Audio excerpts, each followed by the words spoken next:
This is the X-Zone Broadcast Network, broadcasting worldwide on broadcast affiliates and satellite program providers, including CNN Broadcast Network, Sirius Satellite Network, Star Media, Good News Radio Network, Angel Broadcast Network, Wiki Broadcast Network, and WPBN TV. For more information on the X-Zone Broadcast Network, visit us at www.xzbn.net.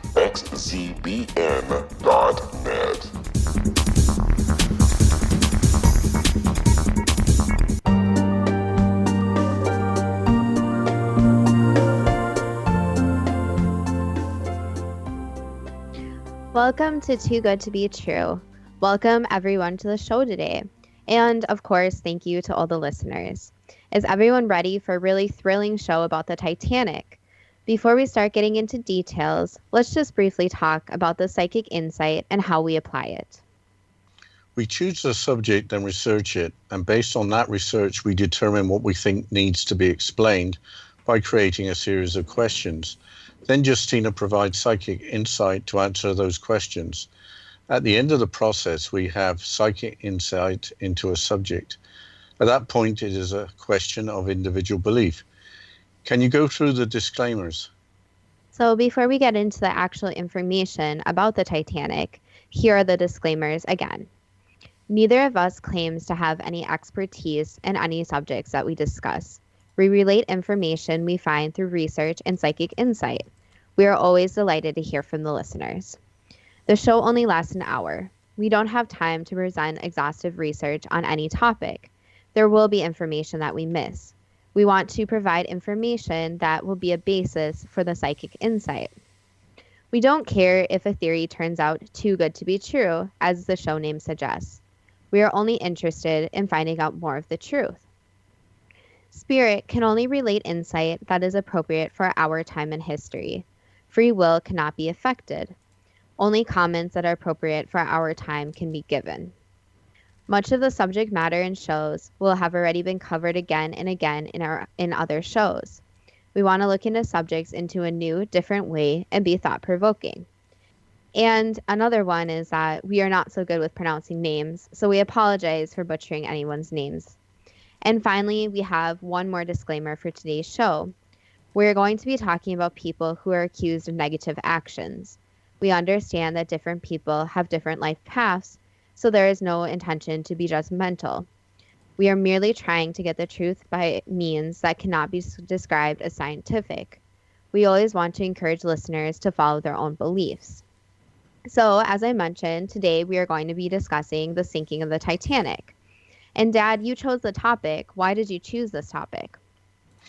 It has always interested me, especially after seeing the movie A Night to Remember. After more than a century, the Titanic holds a strange fascination for many. So what's so strange about the Titanic? The ship hit an iceberg in calm waters and sank with a tragic and massive loss of lives. Over 1,500 people lost their lives. Isn't that the whole story? Well, let's start with the book, The Wreck of the Titan by Morgan Robertson, published in 1898. That's 14 years before the Titanic was lost. Let's look at the coincidences for real life and for fiction. The vessel is described as the largest ship of the day and was called the Titan. The ships were practically the same size, with the Titanic measuring only 25 meters or 82 feet longer. Both ships were described as unsinkable, but both hit an iceberg and sank in mid-April. Both were capable of speeds of over 20 knots. And despite having thousands of passengers on board, both ships carried the bare legal minimum number of lifeboats. The author, Morgan Robertson, after the Titanic had sank, completely denied he was a psychic. Weren't there also two ships that were the sister ships to the Titanic? These were other Olympic-class ocean liners commissioned by the White Star Line. And the first one was the Olympic, that had her maiden voyage in 1911 and was in service as an ocean liner until 1935. During World War I, the Olympic was a troop ship. After retirement, the ship was broken up for scrap, or recycled, as we may call it today. Artifacts from the ship were also auctioned off. The other ship, the Britannic, launched in 1914 and was a World War I hospital ship that hit a mine in the Greek islands in 1916. It is the largest passenger shipwreck on the seafloor. 30 lives were sadly lost. Let's transition into an amazing story about Violet Jessop. There was a lady called Violet Jessop who was employed as a stewardess on the Olympic when in 1911 it collided with the British Royal Navy ship HMS Hawke off the Isle of Wight on the south coast of England. HMS Hawke was designed to sink ships by ramming them with a forward ram. The Olympic, captained by Captain Smith, was breached below the waterline but made it back to Southampton without sinking. The Hawke nearly capsized but was repaired. This was not the first collision for the Olympic. It had already hit a tug in New York Harbor, nearly sinking it. Violet Jessop, like Captain Smith, were on board the Titanic when it sank in 1912. Violet survived in a lifeboat that was picked up by the Carpathia. She rescued a baby while leaving the Titanic. Later in 1916, Violet was on board the Britannic as a nurse when it hit a mine. This is what Violet had to say about her experience on the Britannic. I leapt into the water but was sucked under the ship's keel, which struck my head. I escaped, but years later when I went to my doctor because of a lot of headaches, he discovered I had once sustained a fracture of the skull. We'll have to continue talking about Violet after the break.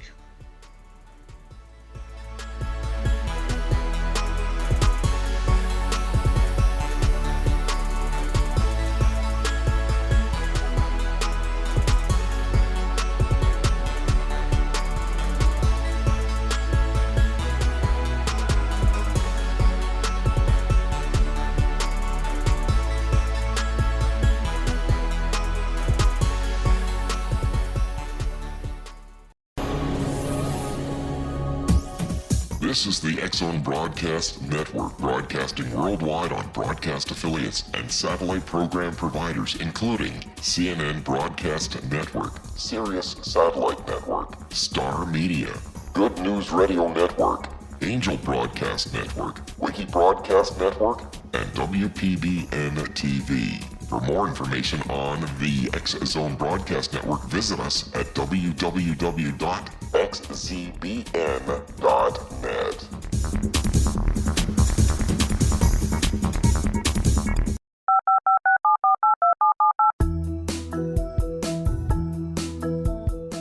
Did you know that when you're on the road with limited data or Wi-Fi, you can still listen to the X-Zone Radio Show with Rob McConnell, The Science of Magic with Gwilda Wiyaka, X-1, Dimension X, Space Patrol, and every minute of the X-Zone Broadcast Network by calling 213-401-0080, courtesy of Audio Now. No smartphone, app, or internet needed. It saves your data plan and it's free if you have unlimited minutes.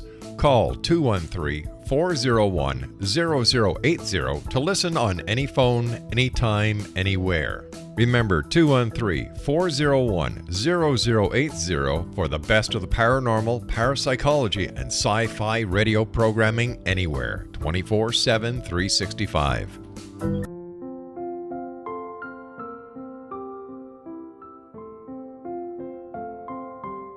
I am Dr. Carl O'Helvey, founder, president of a new cancer foundation focusing on evidence-based physical, mental, and spiritual interventions, including natural cancer cures, prayer, meditation, affirmations, nutrition, and other related holistic cancer prevention and cure modalities. These are used in cancer education, research, and financing care. I ask for your help to continue this important work by donating at www.holisticcancerfoundation.com.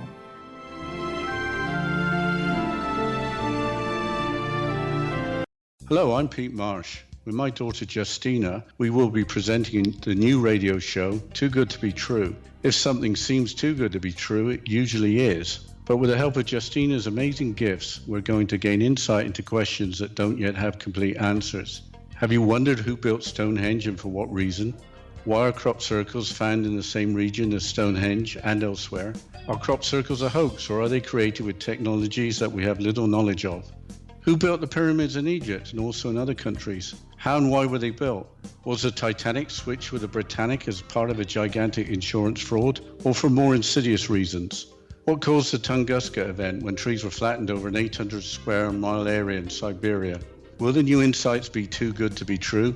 Well, that will depend on what you are prepared to believe. Please join us as we start on this journey together. For more information on Too Good to Be True, visit www.xzbn.net. Little children aren't the only ones afraid of the dark. Millions of soldiers return from war zones with PTSD, anger, frustration, fear, and loneliness, much of which surfaces during the darkness of the night. You have the chance to change the lives of these American heroes. Songs and Stories for Soldiers.us provides free MP3 players for these men and women. With a list of 3 million songs in 16 different styles, 100,000 audiobooks, and 30,000 old-time radio programs, every veteran can find something to soothe and comfort them at no cost. All our players contain an 8-hour audio program designed to help veterans fall asleep. With 1,500 plus vets now participating, it's our goal to deliver 10,000 audio players this year. Go to our website at songsandstoriesforsoldiers.us. Help us help a veteran make it through the night.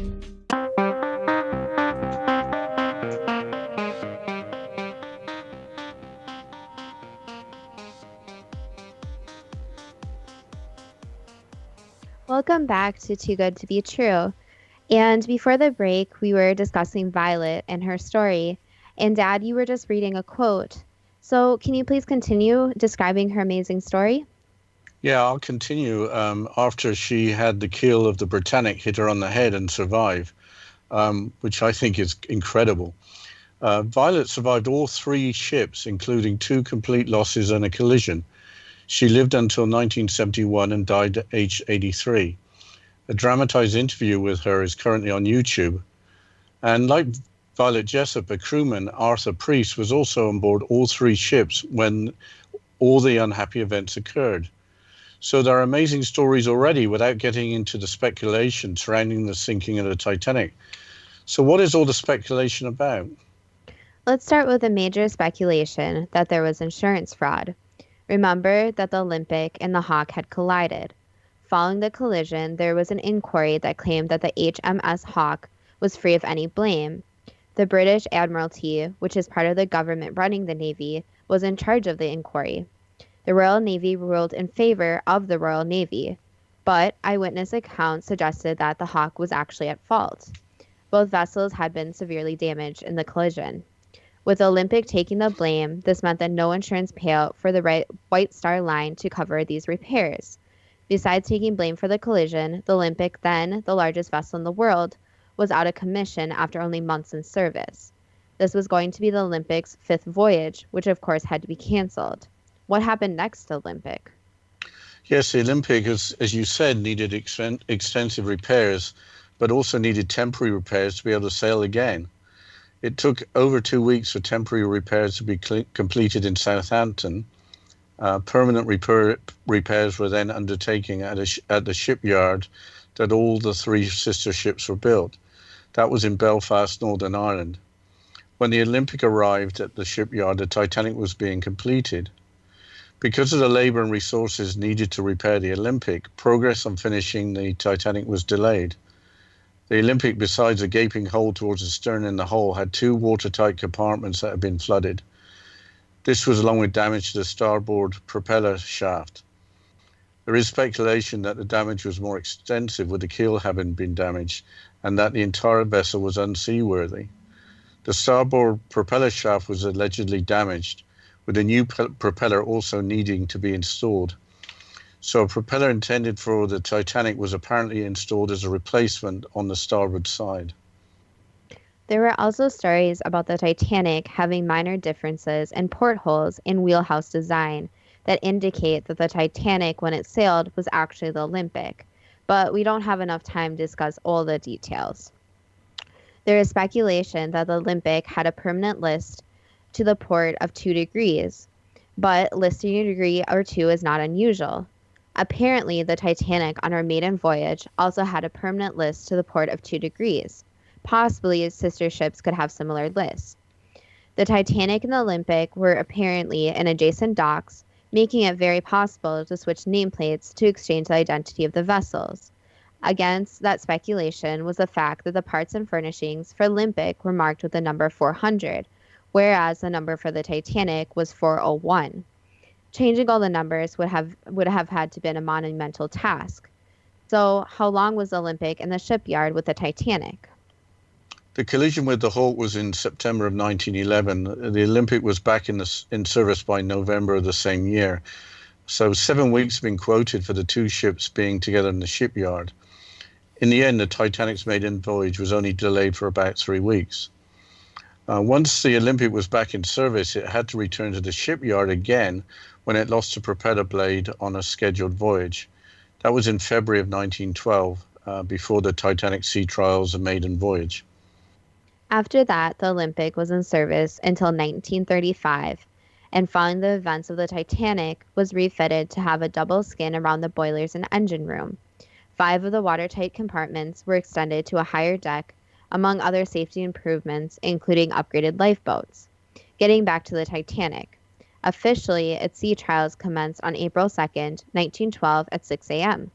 At 6 p.m. back in Belfast, the British Board of Trade declared the vessel seaworthy. An hour later, the Titanic steamed towards Southampton. And this makes me wonder, what is the unofficial version? Yes, unofficially, the Titanic sea trials were over by lunchtime of the same day, whereas the Olympic sea trials had taken 2 full days. After 28 hours of steaming from Belfast, the Titanic was docked in Southampton, ready to take on passengers and crew. At the time, there was a national coal strike, which meant there was limited coal to fuel ships or for any other purposes. Many workers were looking for work. Despite the dire circumstances, apparently crewmen refused to step on board the Titanic at any price. Could it have been the fire in Coal Bunker 10, which had been smouldering for a week? This was a fire that the British Board of Trade later denied all knowledge of. Apparently, rather than putting out the fire, more coal was put into Coal Bunker 10. A London Daily Telegraph article dated back to December 31, 2016, put reports that the notion of the Titanic expert C.N. Maloney that the fire had been so fierce that it had weakened the hull so much that it made the collision fatal. What is clear, though, is that the Titanic, despite all the hype of being the largest vessel in the world, was only about half full when later departing for New York. Apparently, the White Star Line was not encouraging bookings. A coal strike would suggest fewer sailings, with those ships sailing being fully booked. Maybe it's time to talk a little bit about J.P. Morgan. Yes, the second Morgan in our story. J.P. Morgan was the major shareholder of the White Star Line and a banker and financier. J.P. Morgan had booked a passage on the Titanic, but claiming illness a few days before sailing, he cancelled his booking. He had a personal suite on board with his own private promenade deck and a bathtub equipped with specially designed cigar holders. On the day the Titanic sank, April the 15th, a New York Times reporter discovered that Morgan in France was fit and well and was accompanied by his mistress. J.P. Morgan, America's first billionaire, has been quoted as saying, "Millionaires don't use astrology, billionaires do." Perhaps he had a bad reading. I wonder who else cancelled at the last minute. Other late notables to cancel shortly before departure included his friend Milton Hershey, industrialist Henry Clay Frick and his wife, banker Horace J. Harding, and billionaire George Washington Vanderbilt. All were connected to Morgan in some way. Hershey founded the Hershey Chocolate Company, which obviously still is around today. J.P. Morgan allegedly had a shipment of valuable bronze statues removed from the Titanic about an hour before the Titanic sailed. Florence Ismay, wife of the chairman of the White Star Line, Bruce Ismay, turned down the opportunity of sailing on the maiden voyage, preferring a motoring holiday with her children. That was apparently after claiming ill health. On the subject of big business, the Titanic cost $7.5 million to build. That was dollars at the time. There would also be the value of the cargo, which included grand pianos and cases of opium, which was legal. The insurance was provided by a consortium and was reported to amount to a payout of $12 million, again in dollars at that time, according to the New York Times on April the 28th, 1912. That's only about 2 weeks after the sinking. Therefore, assuming that the Olympic wasn't seaworthy and was switched, the White Star Line could have recovered the entire cost of an ocean liner and some other costs. Let's add to the speculation, which notable people did not cancel their bookings on the maiden voyage? John Jacob Astor IV, a German-American millionaire who had his fortune in real estate, was one of the people. His wife made it to the lifeboat and survived, but Astor didn't and died at age 47. Benjamin Guggenheim, heir to the family's mining business, was also on board. He had been scheduled to sail on the Lusitania, but when the vessel needed repairs, he decided to sail the Titanic. Isidor Straus, the German-born co-owner of the Macy's department store in New York, died alongside his wife Ida. They refused to be separated. Ida could have been saved because the women and children had priority for the full available lifeboats, but she chose not to. The three wealthy notables were apparently against the formation of the Federal Reserve and possibly against the introduction of income tax. What about the strange voyage of the SS Californian? Yes, even though there was a coal strike and other ships couldn't sail, the Californian left the port of London on April the 5th with no passengers and a cargo of woolen sweaters and blankets. With a shortage of coal, sailing while having essentially no cargo would appear to be hard to justify. The Californian steamed full speed into the mid-Atlantic, bound for Boston. And the Titanic will leave Southampton a few days later on April the 10th. On April the 14th, the Californian came to a dead stop in the middle of the North Atlantic ice field. The Californian sent 3 signals to the Titanic, personally addressed to Captain Smith, given its position, where it had stopped for the night. The Californian didn't warn of icebergs, although the Californian was stopped in the middle of an ice field. The captain of the Californian, Stanley Lord, was alleged to have slept in uniform in the chart house on the night of April the 14th. As for the Titanic, she left Southampton for Cherbourg, France on April 10, 1912 to pick up passengers. The next stop was offshore of Queenstown on the southern Irish coast to pick up mail and more passengers. On April 14th, the Titanic struck the iceberg south of Newfoundland, allegedly seeming at full speed before evasive action was attempted. The ship sank after breaking in two in the early hours of April 15th. When Professor Robert Ballard, who we've mentioned previously in different episodes, when he found the wreck on the floor of the North Atlantic in 2003, the wreck was confirmed that the ship had actually split in two. But what about the distress signals and rescuing of the survivors? Yes, the Californian was stationary some distance away from the Titanic as it was sinking. Some reports say about 5 miles, some say 12 or 15 miles. The Californian shut down its radio room at 11:30 on the night of April 14th, 10 minutes before the Titanic hit the iceberg. The Californian was sighted from the bridge of the Titanic and distress rockets were fired. This was about 2 in the morning. Although 8 white rockets were fired, Captain Lord, when informed about the rockets, did nothing, not even waking the radio operator to check for distress calls. At 5:30 in the morning of April the 15th, the Californian steamed towards the Titanic's last reported position, but slowly by an indirect route. Eventually, the Californian arrived alongside the Carpathia, which had just finished up picking up survivors from lifeboats. The Carpathia steamed away to Boston while the Californian searched for survivors, only to find floating wreckage.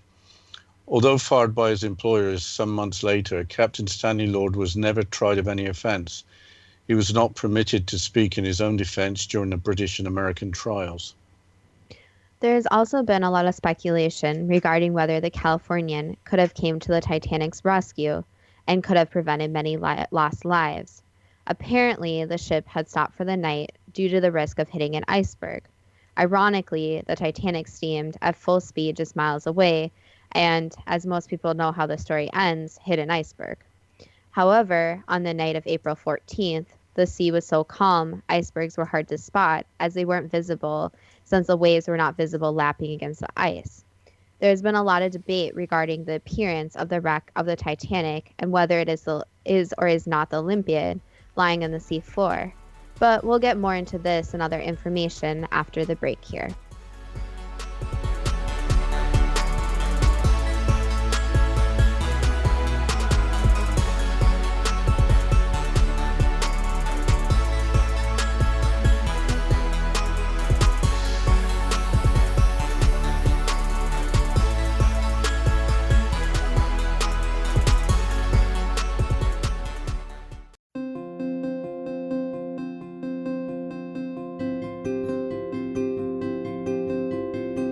Dreams are our personal gateways into infinite wisdom. Don't miss shamanic counselor and indigenously trained dream decoder Sandra Corcoran's inspiring book, Shamanic Awakening Between the Dark and the Daylight. This remarkable work chronicles Sandra's 35 years of experience with diverse wisdom keepers and her initiations throughout the Americas and across the British Isles, Turkey, Greece, and Egypt. Sandy's knowledge of symbology, psychology, and myth influence her dream blog and workshops. Sandy offers private tarot readings, international journeys, a meditative CD, as well as her book, Shamanic Awakening, to encourage you as you navigate this earth walk, creating a deeper connection to yourself and all that is. Find this and more at Sandy's website, starwalkervisions.com.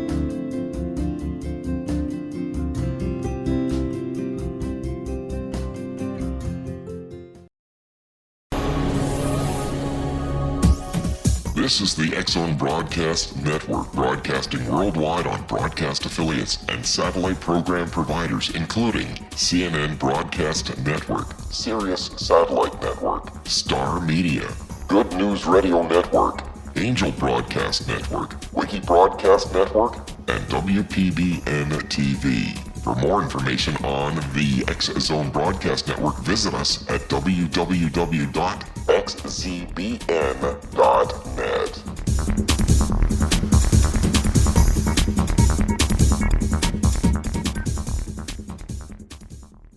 How would you like to be able to read other people's minds? Well, the next best thing is here. When you know how to read a person's name, you know how the person thinks, feels, and behaves.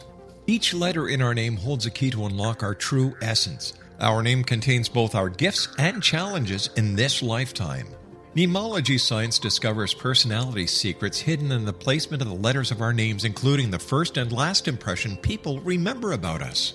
Sharon shows us how to interpret the arrangement of letters as outlined in her book, Know the Name, Know the Person. Sharon Lynn Wyeth created mnemology science after 18 years of research and testing her theories, and has supported thousands of people around the world in understanding themselves and others better.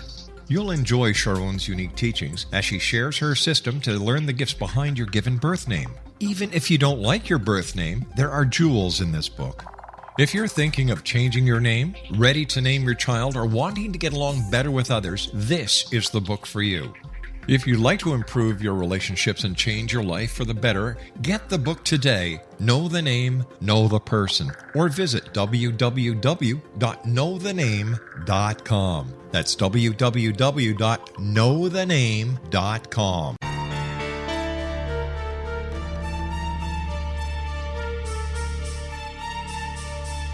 Hello, I'm Justina Marsh, and with my dad Pete, we are going to present a new show called Too Good to Be True. Together, we are aiming to discover more truths about this world and beyond. Do you have unanswered questions about the world?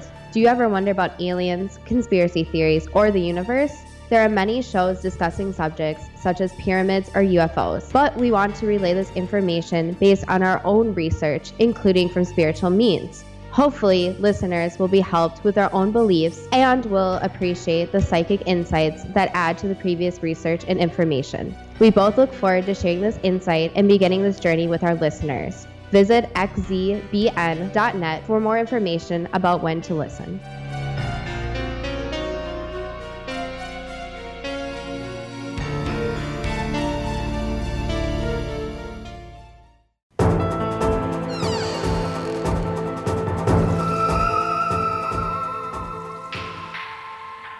Well, Welcome back to Too Good to Be True.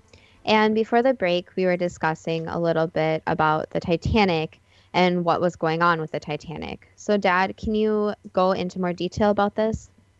Yeah, we were talking about the wreck of the Titanic and whether it was the Titanic or the Olympic that was actually lying on the sea floor. And there's been a lot of scuttlebutt about that. So I recall that there was some discussion about a propeller Mark 401 for the Titanic that was seen in the wreckage on the sea floor. But that was explainable as the Olympic had a replacement propeller that was probably intended for the Titanic. So that would have been marked 401, even though it was on the Olympic. Also, there was supposed to be a longitudinal bulkhead at the stern of the wreck, which was not part of the original drawings on either the Olympic or the Titanic. This addition would have been part of a repair, indicating that the wreck was that of the Olympic. Finally, the letters of the Titanic's name at the bows of the wreck are falling away, revealing other letters underneath. With all the possibilities for photoshopping of pictures, I don't know really what to believe. But what about the furnishings from the Olympic being auctioned off in the 1930s when the ship was broken up? These are reported as being marked with the number 400, suggesting that the ship was really the Olympic and not the Titanic, which would have been identified by the number 401. But let's get back to other speculation about the sinking of the Titanic. Amazingly, being sunk by a German submarine has been suggested. The Huffington Post in 2012 had a blog written by Franklin Roll, who has a PhD, entitled, "Did a German U-Boat Sink the Titanic?" Here's a quote from the blog. Significantly, several survivors, including both passengers and crew members, when questioned by a U.S. Senate inquiry panel, testified that they never felt any impact or heard any sound when the collision occurred, suggesting it was minor in nature. However, they reported having heard 4 reports or explosions deep in the bowels of the Titanic after it had scraped the iceberg. These could conceivably have been torpedoes launched by a German submarine. End quote. Yeah, German U-boats first went into service around 1906. There were 48 U-boats in service or under construction in 1914. So that was just two years from 1912. So there could have been several German U-boats in the North Atlantic at any one time in 1912. The Huffington Post blog continues by suggesting that there could have been a vessel in the area that was unaccounted for. If the eyewitness testimony is accurate, that is. Here's a further quote from the blog. Moreover, a number of survivors huddled in lifeboats observed a searchlight in the distance, encouraging them that a rescue vessel was approaching. This light had been attributed to the Californian, but the ship's captain, Stanley Lord, insisted that it was not his and that there was another vessel between his and the Titanic. Indeed, his craft was mired in a colossal ice field and forced to remain there until daylight. Several sailors on watch asserted that they witnessed an unidentified vessel approximately 5 to 6 miles away until about 2 a.m., possibly a submarine that had surfaced to assess the damage it had caused, after which time it skulked off. For the record, this was not the Carpathia, which arrived on the scene later to assist in rescuing survivors. End of quote. Surely a submarine captain couldn't just damage a ship in peacetime. What other strange stories are there? Author Robin Gardner, in his book titled Titanic, the Ship That Never Sank, suggests that the Titanic was in fact the Olympic and was sunk by scuttling it. Scuttling means opening the valves that let seawater in and slowly sinking the ship. Gardner also suggested that the ship thought to be the Titanic, but was actually Olympic, hit another ship and not an iceberg. He also suggested that the Californian didn't respond to the distress rockets because it was expecting a rendezvous with Olympic disguised as the Titanic. I think this is getting super confusing with all this information, but I think it's time to transition into some psychic insight to try and answer at least some of the speculation surrounding the sinking of the Titanic. Dad, do you want to start asking some questions?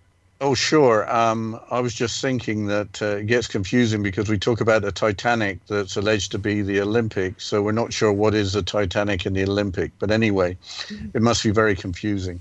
So I'm going to start the questions. The book, The Wreck of the Titan by Morgan Robertson, published in 1898, 14 years before the Titanic was lost, foretold the sinking of the Titanic. How did Robertson get the information to publish his book? So, the information basically came from, you could say, a vision he had. So, many psychics or different people did make a prediction about the sinking of the Titanic before it actually happened. So basically, he knew it was going to happen, but did not know how powerful this information would be. Violet Jessop and Arthur Priest were both on board the Olympic, Titanic, and Britannic when the Olympic had the collision, when the Titanic and later the Britannic sank. The chances of occurring for one person, let alone two, seem extremely slim. How did this happen? So there was actually charted in their life paths so that they were going to be on all three ships. So it was not a coincidence that they were going to be on all these different ships. Instead, there were major lessons with the sinking and collision that they needed to learn, and they wanted to learn these lessons of basically, you could say in a way, being thankful for what you have, and also being thankful that even when others around you do not survive, that you are going to survive. So there are major lessons in these different sinking that the people have to learn. They also were part of, you could say, miracle savings, where it was not their time to go either, since in their chart, they were not planned to pass away during these different shipwrecks. Was the Olympic after the collision with the Hawk more badly damaged than the White Star Line admitted? Yes. Did the Olympic have a propeller marked 401 installed that was intended for the Titanic? Yes. How long were the sea trials for the Titanic? So the sea trials were actually very short, and the Titanic did not see much voyage or water before it actually was on its actual run. How extensive was the fire in the Titanic's coal bunker at the time that the Titanic hit the iceberg? So the fire was not horrible, so it should have not caused anybody to be too alarmed. It could have been able to be put out if the people would have had acted on it quicker. Did J.P. Morgan cancel his booking for the maiden voyage because his astrologer advised him that a disaster was going to occur? Yes, and he also canceled for other reasons. Did J.P. Morgan cancel his booking for the maiden voyage because he knew that the Titanic had a fire on board? He knew that, and he knew that parts of the ship were not safe. Aside from the fire, did J.P. Morgan cancel his booking for the maiden voyage because he knew that the Titanic was going to sink? He did not know that it would sink as it did, but he knew that there was a possibility that the ship would not survive the voyage. So he did not know the exact details, but he knew that there was a large possibility that the ship would not make it throughout its voyage and back to the land. Did J.P. Morgan inform his friends that the ship was in poor condition or was going to sink so they could survive by canceling their reservations? So it was not just J.P. Morgan that told the other people about the ship, but also there was basically, you can think of it as mass communication that was sent out to people, specific people, that told them it would be best if they do not get on the ship, since the ship was not completely safe to sail. The crew that wouldn't sail on the Titanic from Southampton, did they leave because of the fire or were there other fears? There was a fire, and also some of the ship's crew were switched out. So some of the crew was actually paid off to not actually go on board the ship. So some that were on board the ship that replaced the crew were there because they knew less about what had been going on with the ship. Correct. What was the purpose of the Californian's voyage? Was it prearranged for the Californian to pick up survivors of the Titanic, which was to be sunk? Yes, but when the ship was sunk, they thought there would be more survivors than they were. Was the Californian or the Titanic in the wrong position for rescue of more survivors for a prearranged sinking, with loss of life increased by lack of communication? Yes. So when the Titanic actually hit the iceberg, It was not basically where it originally was planned. So there was actually a different place that the ship was going to hit a smaller iceberg so that it would sink, but not have the loss of lives that it did.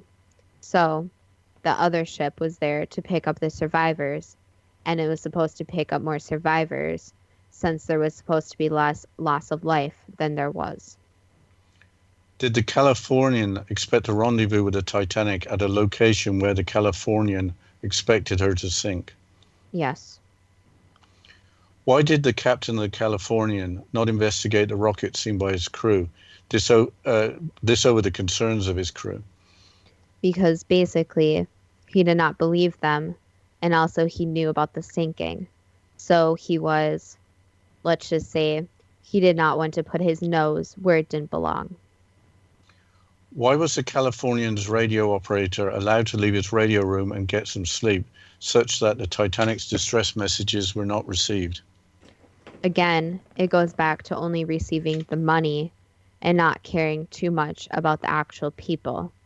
So, different regulations were not abided by, and the radio operator was not in the right place where he should have been. So the captain took the money, but he didn't come to the rescue of the Titanic because he didn't care? Yes. Besides J.P. Morgan, somebody else must have been behind the sinking of the Titanic. Yes. May I ask who that might be? We cannot say exactly who, since we do not want to put anyone in danger with this information. But let's just say they were a close friend of J.P. Morgan, and basically helped plan this whole thing. And for reasons of basically, let's just say for the information to be confidential, JP Morgan basically hired this person. So JP Morgan did not know all the plans or exactly what was going to happen, since this information that was so valuable. So basically, it was the involvement of someone else that had less to lose that was behind plans just in case someone found out about them.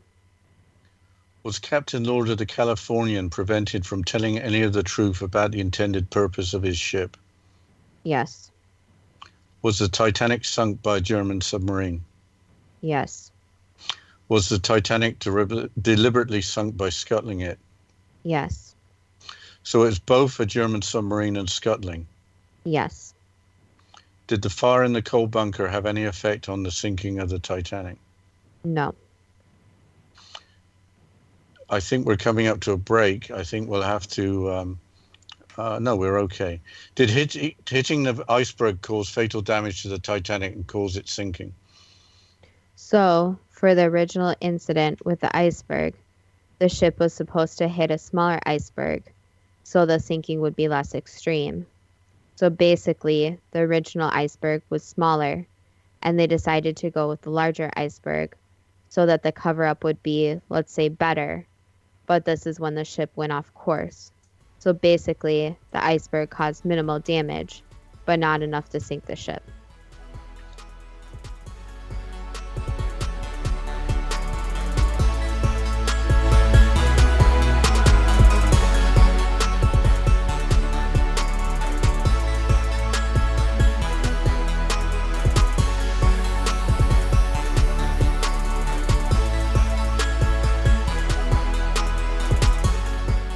Hi everyone, Rob McConnell here, and I wanted to spend a moment on internet streaming. Everybody has heard about internet streaming, but not many know much about it. Did you know the internet streams just about everything? Movies, From new releases to old classics. TV shows, Almost every show, every episode, and much more. But the question has always been, how do you do it? Well now, thanks to the folks at 123 Ready TV, I have the answer for you. They have developed a simple program app, 123 Ready TV, that you install on your Windows PC, Android smartphone, or Android tablet that can have you streaming like a pro in less than 5 minutes. You truly won't believe how much is available or how easy it is to do until you try. And for a one-time cost of only $19.99, this product is a real winner. To learn more about 123 Ready TV, visit our website at www.xzbn.net.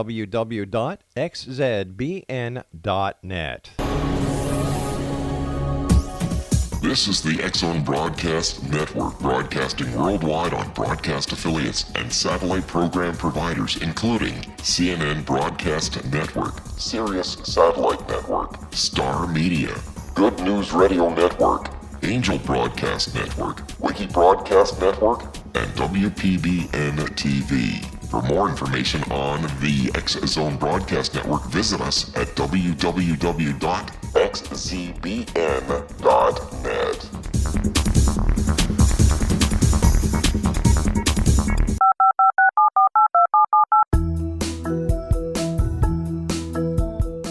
Did you know that when you're on the road with limited data or Wi-Fi, you can still listen to the X-Zone Radio Show with Rob McConnell, The Science of Magic with Gwilda Wiyaka, X-1, Dimension X, Space Patrol, and every minute of the X-Zone Broadcast Network by calling 213-401-0080, courtesy of Audio Now.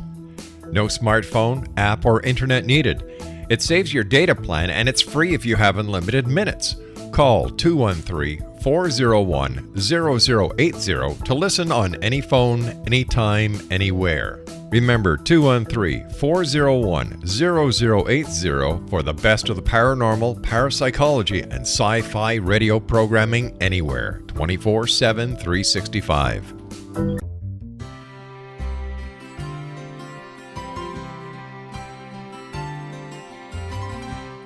True healing must address 4 levels: physical, emotional, mental, and spiritual, for us to live joyful and productive lives. We tend to treat 3 of the 4, leaving the spiritual languishing. If you're tired of the same dysfunctional patterns cropping up in your life, Soul Balancing is for you.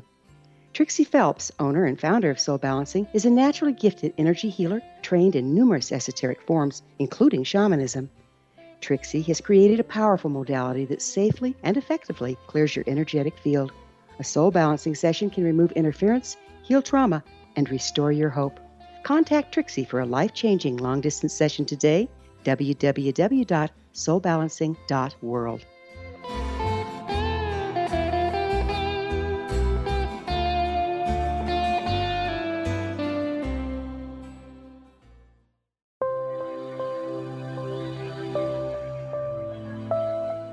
There's a legend shared by many indigenous cultures of a time when the nations were cast to the 4 corners of the world. Each nation was given a body of sacred knowledge that held a different portion of the truth to preserve. True reality could not be known until all the nations reunited, combining the information.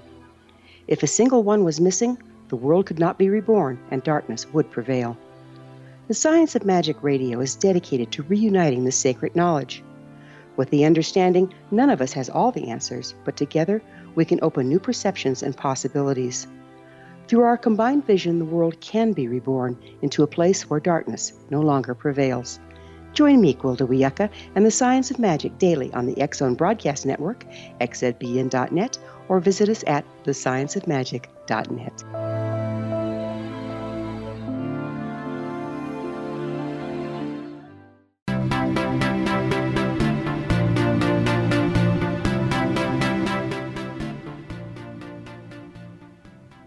Welcome back to Too Good to Be True. And before the break, we are going through some of the questions and giving some psychic insight to the answers. So, Dad, can you please continue with the questions? Sure. We just had asked a question about the German submarine being involved. And I guess the next question was, did the German submarine damage the ship and then people made sure it sank? Correct. So there had to be the initial damage, so it would start sinking, and then the opening of the valves would make it so that the sunk even more. And this also gave some time so that people could try and get off the ship. So basically, it was a combination so that the ship could sink in a way that destroyed the entire ship, but was also not a fast process. With different course of the ship, the submarine actually hit the ship harder than expected, and this started the process very much quicker than expected. Did the German submarine use torpedoes, or did it ram the Titanic to damage it? It rammed into it. How did a German naval vessel get involved in the first place? Let's just say there was some money involved, and a lot of the submarines that were used in the US were not basically up to par to do the damage that the German sub could do. So it was basically money and working with the Germans. Was the U-boat captain acting on his own initiative without knowledge of his superiors? Yes. Why wouldn't members of the U-boat crew object to an unlawful act in peacetime? So this goes back to some people knowing and some people not knowing, and also money being exchanged. Was the Olympic switched with the Titanic continuing her service as the Olympic? Yes.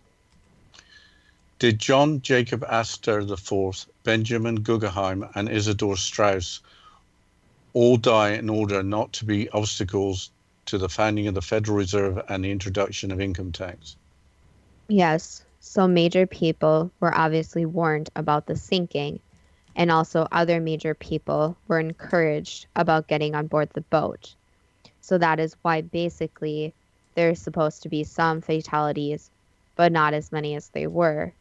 So there was obviously people who were not of interest that were on board the Titanic that were not supposed to die, but there were others that were basically supposed to be in the ship when it went down. When the Olympic was out of service, they sold all the furnishings with the number 400 for the Olympic and not 401 for the Titanic. How did they do that? So there were replicates made. So basically, there was more than one of each thing. So that basically that they look the same. So there was a lot of behind scenes action where there were many people involved in the whole situation to make it look obviously real. For those involved in the sinking, how did they escape? Was it on the submarine? So there were multiple other, you could say, ships and different things in the area. So there was the one ship you spoke of for the normal survivors, but there were also other boats and things in the area. So it was not the submarine, but there were other different means of getting away. And also, some of the people that were involved with the whole scheme actually went down in the boat since the boat sunk so fast. Besides the Titanic, the Carpathia, the Californian, and the German U-boat, which other ships were in the area? So we cannot say exactly which ships were in the area, but there were ships for different people if needed, and also back up for the German sub if needed. The Carpathia was totally innocent in all of this. Yes. Did the band, as led by Wallace Hartley, play on as portrayed in the movies A Night to Remember and Titanic? Yes. Okay, if these were happy events, is the explanation too good to be true? I think that depends on what you are prepared to believe. Okay, there's a huge amount of information and I think a lot of surprises and a lot really to take in. So I think it'd take another show to fully explain what went on, but let's try and summarize. The novel, The Loss of the Titan by Morgan Robinson was created by the author having a vision. Amazing stories of survival common to all three ships were explained by life paths. The Titanic was not sunk. The Olympic, modified to appear by the Titanic, was deliberately sunk with a loss of life greater than anticipated. Along with J.P. Morgan having plausible deniability, the Olympic was sunk by a combination of being rammed by a German submarine and by being scuttled. In a quest to strike a larger iceberg, the Titanic's course was changed from a course to hit a smaller iceberg. The Californian expected the Olympic to be sunk in a different location, possibly at a different time. The decisions made by the master of the Californian, Captain Stanley Lord, still need explanation. The Californian's cargo suggests the ship was purely on a rescue mission. Certainly powerful individuals had their lives saved by being encouraged not to sail on what was supposed to be the Titanic's maiden voyage. Other powerful individuals were encouraged to sail on the supposed Titanic's maiden voyage. These individuals were against the creation of the Federal Reserve and the introduction of income tax. I'm still trying to take all of this in. Looking at the statistics for fatal collisions with icebergs, the chances of survival seem pretty good, except for passengers on board a ship with design features to make it difficult to sink. I think, as you said, Dad, we would kind of have to have another show to go over where all the bits and pieces fit in, since this is so much information. And it's obviously confusing with all the different 400, 401, and all the different information. But personally, I don't know too much about ships. I don't know what bulkheads are, and I don't really know much information about the Federal Reserve. But I obviously know what income tax is, since I'm pretty sure anyone who has to pay taxes knows what that is. But what I'm kind of interested in is what exactly did Professor Ballard find in the wreck site in 2003? I'm interested in what did the boat look like? Are there any more clues to its switching with the Olympic? And kind of what's going on with that whole thing. And my other question, too, after hearing all of this, was were the German U-boats in 1912 strong enough to ram ships? I was kind of confused by this, since obviously I know torpedoes do a lot of damage, but I don't know about ramming into ships. So I personally have a lot more questions about the information, especially from the psychic insight. Yeah, I think I've heard stories about submarines ramming submarines or doing things like in World War II, but not World War One. But I could just not research it enough. But submarines, German submarines for World War One, and that was only 2 years away, were pretty sophisticated. They caused havoc in the North Atlantic, so I imagine they must have been pretty sophisticated.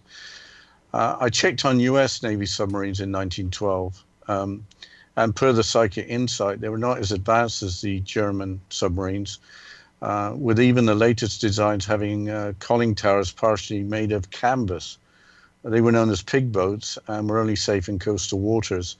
So that was interesting in itself. Well, whether a World War I German U-boat could ram another boat or another ship and survive, I'm not sure. So what do you think about getting the listeners involved with their questions and their knowledge, I guess? Yes, so as we mentioned in previous shows, we would love to hear from listeners. So any comments, suggestions, any topics you want to hear about, even additional information. So if you heard about the Titanic and you have other questions and you even want an additional show on that, please email us. So you can go to xzbn.net and you can go on the website and our emails are there and you can just shoot us an email.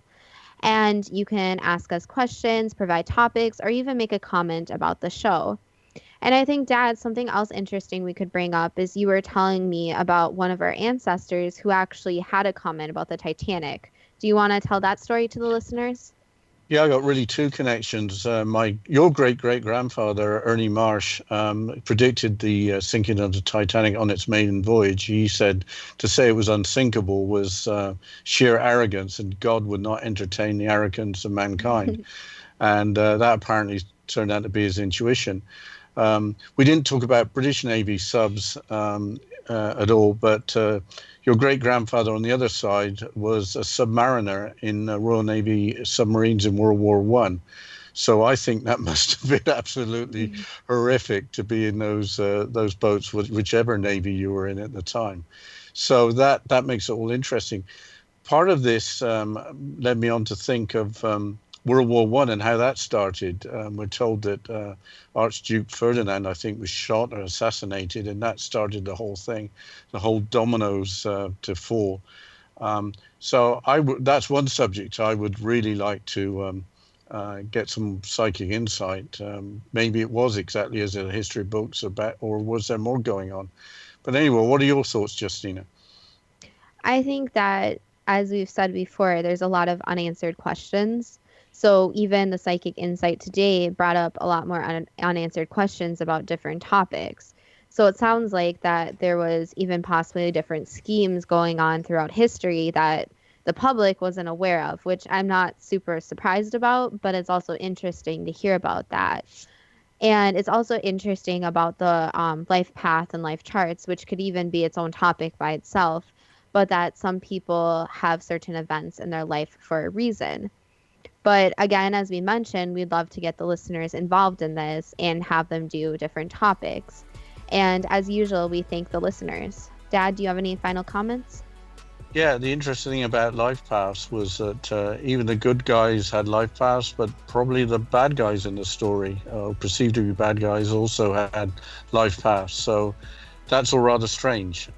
We have free will, but it seems that some events are meant to happen. So that's interesting in itself. So do you want to sign off for us, Justina? Yep. Thank you to all the listeners.